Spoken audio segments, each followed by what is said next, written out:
कोणत्याही लहान मुलांना जनावरं आवडत नाही असं होऊच शकत नाही आणि त्यातल्या त्यात धार काढायची त्यांना बघायला तरी खूप हौस असते. तर आम्ही गेलो होतो सासूबाईंच्या माहेरी, कारण त्यांच्या भाचीचं लग्न होतं आणि हे जे होतं ते लग्नाचं घर. पाहुणे तरी तसे बघायला गेले तर आम्हीच पहिल्यांदा गेलो होतो. आता लग्नाच्या घरात म्हणजे की छोटं मोठं काहीतरी काम करावंच लागणार. मग मी इथं आंबा चिरून लोणचं घालणार होते. ही आमची नवरीबाई, जिने किती छान मेहंदी काढली बघू शकताय तुम्ही. आता ही मेहंदी बघून ना सानूची भूक घाण सगळं सारवलं. मला जेवायला नको, मला आधी मेहंदी पाहिजे. मग काय, हिला मी नंतर भरवलं, पण हिला आधी मेहंदी काढली. आम्ही जेवण वगैरे करून आम्ही मेहंदी काढून घेतली, कारण दुसऱ्या दिवशी साखरपुडा होता आणि त्याच संध्याकाळी हळद होती आणि तिसऱ्या दिवशी लग्न होतं.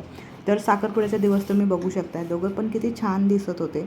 आणि ही गावाकडची पंगत. मला ना असं पंक्तीत बसून जेवायला खूप आवडतं आणि माझी मुलं भलेही घरातनं जेवत नसतील, पण असं पंक्तीत बसून जेवायला त्यांनाही खूप आवडतं. आणि सगळ्यांचं जेवण झाल्याशिवाय नवऱ्या नवरींना काय जेवायला देणार नव्हते. आता यांचा दोघांचा एकमेकांना भरवण्याचा कार्यक्रम झाला आणि शेवटी ते जेवायला लागले. आता ते जेवल्यानंतर मग आम्ही जेवायला बसलो होतो. जेवणामध्ये खूप छान मेनू होता. छान मसाले भात होतं, पनीर कुर्माची भाजी होती, शेवयाची खीर होती, कोशिंबीर होती आणि आपले